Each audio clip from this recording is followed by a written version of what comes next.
Hello friends, welcome to all. आज मैं आपके लिए जो वीडियो लेके आ रहा हूँ, देखिए बैंकिंग सेक्टर के हाल देखिए। बजट के बाद एक बहुत ही जबरदस्त तूफान पूरे हफ्ते चला और उसके बाद अचानक नेक्स्ट वीक साइलेंस, बिल्कुल शांति। वो एक ऐसा मैं मान के चलूं कि जो प्राइस का मूवमेंट था वो नेग्लिजिबल हुआ। आप कहोगे ऐसा क्यों हुआ भाई? आपके मन में क्वेश्चन होगा। बजट बजट में तो बजट का अनाउंस होते ही बिल्कुल जबरदस्त धमाका देखने को मिला और उसके बाद शांति। तो क्या इशारा कर रही है ये शांति? और उसमें बड़े बड़े नाम, HDFC bank, ICICI bank, axis bank, state bank of India, ये सारे बैंक रडार में है। जरा देखते हैं, समझते हैं क्या कुछ चल रहा है।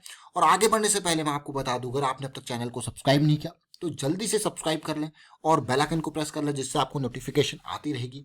और टेक्निकल एनालिसिस सीखने के लिए आप ज्वाइन कर सकते हो मेंबरशिप ज्वाइन बटन पे क्लिक करके। अब मैं सीधे आपको लेके जा रहा हूं बैंकिंग स्टॉक्स। जरा देखिए निफ्टी बैंक के स्टॉक्स, जिसमें बड़े बड़े नाम ICICI bank, axis bank, HDFC bank, SBI, IndusInd bank सब शामिल है, कोटक महिंद्रा बैंक। उसके बाद हमारे पास अगर मैं पीएसयू बैंक्स को देखूं या फिर उसके साथ साथ आप देखो प्राइवेट बैंक्स को देखो, तो ये प्राइवेट बैंकिंग का इंडेक्स है। अब मैं यहीं पे सीधे आपको लेके चलता हूं निफ्टी बैंक के चार्ट पे। आप जरा तसल्ली से देखिए निफ्टी बैंक। जैसा कि हमने आपको पहले भी बताया, भाई बड़ी कैंडल के बाद छोटी छोटी कैंडल आपके लिए क्या होती है? बढ़िया अपॉर्चुनिटी। और ये अपॉर्चुनिटी किस तरीके से आई? क्या धमाका हुआ।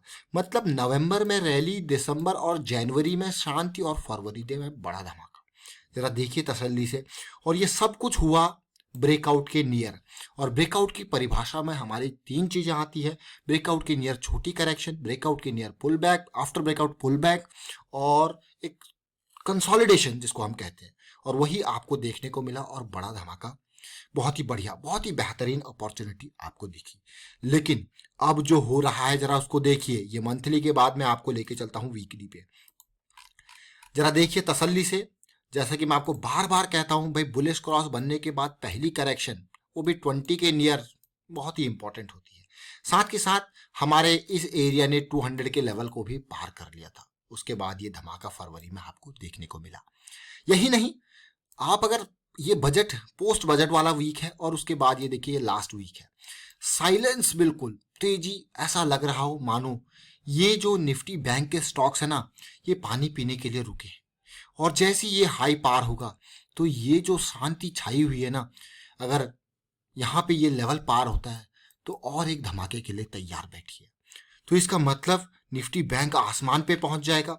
तो जिस तरीके से सिचुएशन बन रही है, बिल्कुल उसी तरीके से अभी मैं स्टॉक स्पेसिफिक आपको लेके चलूंगा, दिखाऊंगा वहां पे क्या सिचुएशन बन रही है। फिलहाल जरा इसी सिचुएशन को अब छोटे टाइम फ्रेम में चलेंगे डेली पे और समझने की कोशिश करेंगे। ये वो last day of the week है, लास्ट वीक का। उसके बाद इस वीक का मूवमेंट नेग्लिजिबल, कोई मतलब ही नहीं। मतलब ना कोई अप ना कोई डाउन। लोगों को समझ में नहीं आ रहा खरीदे या बेचे। सोच रहे हैं बजट के बाद, ये बजट के 5 दिन, बजट के बाद के 5 दिन, और ये देखिए कैसी सिचुएशन। अब आप कहोगे यार आगे क्या करें? अब आगे का डिसीजन बताएंगे हमारे स्टॉक्स। स्टार्ट करेंगे बड़े स्टॉक से, यानी कि एचडीएफसी बैंक से। जैसे कि बिल्कुल बैंकिंग स्टॉक्स आपने देखे, एचडीएफसी बैंक ने आपके नवंबर की रैली के बाद 2 महीने का हॉल्ट, और फरवरी में ये बजट के बाद स्टार्ट हो गई सिचुएशन रैली। अब इस सिचुएशन, इस रैली को अगर आप देखते हो तो इस बीच में ये फरवरी में एक वीक का ये हॉल्ट पीरियड पानी पीने स्टॉक रुका है। और लास्ट वीकली अगर मैं देखूं तो बहुत ही इंपॉर्टेंट ये मौका था एंट्री का, क्योंकि मूविंग एवरेज के नियर था, ज्यादा दूर नहीं था।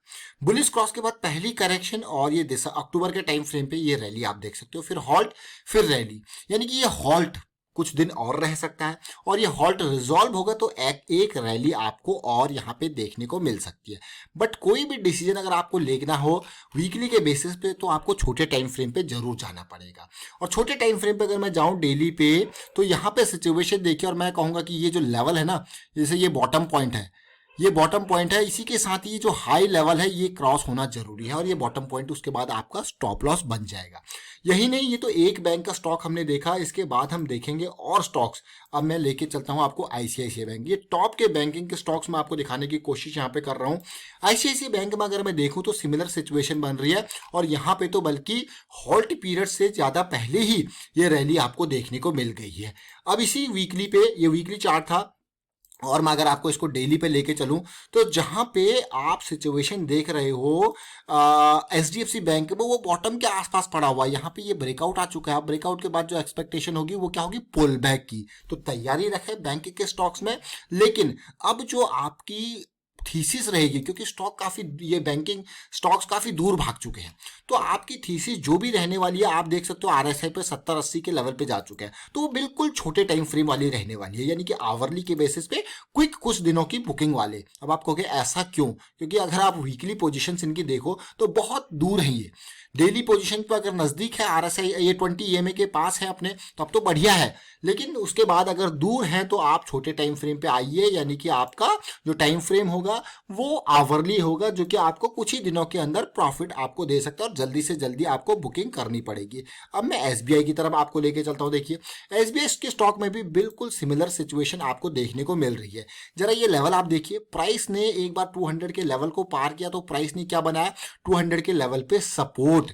ये हमेशा याद रखें, 200 का रोल, एक बार प्राइस पार हो गया तो फिर ये करता है सपोर्ट का काम। ज्वाइंट की फॉर्मेशन, वीकली स्विंग, जैसे कि हमको टाटा मोटर्स में वीकली स्विंग दिखी थी और वीकली स्विंग कितनी बढ़िया ये वीकली स्विंग गई थी।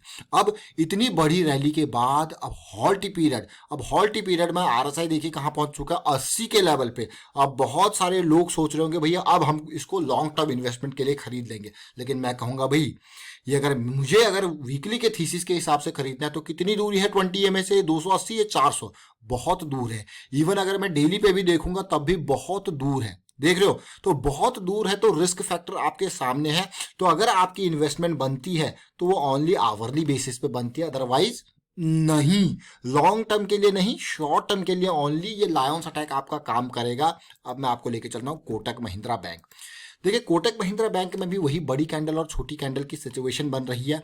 हाँ, कोटक महिंद्रा बैंक में अगर मैं कहूँ यहाँ पे देखिए प्राइस थोड़ा दूर जरूर है, ब्रेकआउट के नियर है, ये अपने 28 दिसंबर वाले वीक के ब्रेकआउट के नियर है। अगर आप बाकी स्टॉक्स को देखोगे उसके कंपैरिजन में ये बैंकिंग स्टॉक मुझे ज्यादा बेटर लग रहा है। आप कहोगे ऐसे कैसी बात है, देखिए यहाँ पे ये देखिए आप आरएसआई भी वीकली पे दूर नहीं है और इससे पहले फरवरी से पहले इसमें बड़ी गिरावट का सामना हुआ था और साथ के साथ जब ये सिचुएशन बनाएगा और आरएसआई भी बहुत ही बेस्ट लेवल पे है 60 के हिसाब से। तो यहाँ पे सिचुएशन अभी देखिए, बाकी जो दूरी बहुत दूरी है और यहाँ पे वीकली का बुलिश क्रॉस के बाद ये पहली करेक्शन है, तो कोटक महिंद्रा बैंक मुझे ज्यादा बेटर सिचुएशन पे अभी लग रहा है, तो ध्यान दें। और अगर पूरे बैंकिंग स्टॉक्स को आप देखोगे तो ये आप कहोगे भैया ये तो पुल बैक है पिछले ब्रेकआउट का, तो तसल्ली से ये कोटक महिंद्रा बैंक ज्यादा बेटर सिचुएशन में अभी देखने को मिल रहा है। बट एग्जीक्यूशन जो होगा वो आने वाले टाइम पे छोटे टाइम फ्रेम के बेसिस पे होगा। ये 1987 का लेवल प्राइस क्रॉस करना जरूरी है, उसके बाद ये आपका स्टॉप लॉस हो जाएगा। अगर आप देखो डेली पे भी मूविंग एवरेजेस के काफी नियर ये अवेलेबल है। अब मैं आपको और बैंक स्टॉक के ऊपर लेके चलूंगा जो हमारे पास है, एक्सिस बैंक। क्या एक्सिस बैंक में भी बढ़िया अपॉर्चुनिटी दिख रही है, तो देखते हैं, समझते हैं एक्सिस बैंक के स्टॉक को। ये जरा देखिए, जैसे जैसे मैं आपको बता रहा हूँ उसी हिसाब से जो दूर निकल गए तो उनसे दूरी ही अच्छी है, जो पास है उनके पास उनमें मौका है। देखिए एक्सिस बैंक भी काफी दूर अभी दिख रहा है, लेकिन वीकली नहीं। जैसे कोटक महिंद्रा बैंक में वीकली का अगर आरएसआई को देखोगे तो बढ़िया रीजनेबल प्राइसिंग रेंज में है, लेकिन ये डेली के हिसाब से मूविंग एवरेज के पास भी और ब्रेकआउट होता है तो अच्छी पोजीशन में भी बैठा हुआ है। ये डेली का देखिए 28 जनवरी के बाद छोटी कैंडल और उसके बाद देखिए क्या रैली आपको देखने को मिली थी। तो इसी तरीके से कभी भी जहां पे दूरी बन चुकी है उससे वहां पे दूरी ही अच्छी है, लेकिन जो पास है वहां पे आपके पास मौका है। अब एक इंडसइंड बैंक को भी जरा देख लेते हैं। इंडसइंड बैंक, तो बैंकिंग स्टॉक्स अपने रडार में आज की डेट में निकाल लीजिए। बड़ी कैंडल छोटी कैंडल की फॉर्मेशन और यहाँ पे बुलिश क्रॉस बना हुआ है, तो ज्यादा दूरी नहीं है, तो यहाँ पे क्या है अपॉर्चुनिटी। तो बैंकिंग सेक्टर निफ्टी बैंक, जरूरी है कि आपको बड़े बैंक मूवमेंट के लिए देखने को मिलेंगे। ये देखिए किस तरीके से अपॉर्चुनिटी बनती हुई दिख रही है, तो रडार में जरूर रखें इन स्टॉक्स को जो अपनी मूविंग एवरेजेस के पास है, और उन स्टॉक्स में छोटे टाइम फ्रेम के हिसाब से देखें जो मूविंग एवरेजेस से दूर निकल गए हैं। तो इस चीज को मैं कहूंगा ध्यान से, बिल्कुल। और अपॉर्चुनिटी आपके सामने अलग अलग तरीके की आती रहती है, तो आपको अपने गोल को हमेशा पहचान के रखना है। अगर इंडसइंड बैंक में मैं देखूं तो बड़ी कैंडल, छोटी कैंडल और फरवरी की रैली जो है अभी जस्ट इतनी ज़्यादा स्टार्ट नहीं है जो बाकी बैंकिंग स्टॉक्स में बहुत ज़बरदस्त तरीके से स्टार्ट हो चुकी है। तो फिलहाल वाइंड अप करता हूँ इस वीडियो को। उम्मीद करता हूँ वीडियो आपको अच्छा लगा होगा। अच्छा लगा तो शेयर कीजिए, लाइक कीजिए। चैनल सब्सक्राइब नहीं किया तो जल्दी से सब्सक्राइब भी कर ले, बेल आइकन को प्रेस कर ले, जिससे आपको नोटिफिकेशन आती रहेगी। एंड आप thank you for watching the video.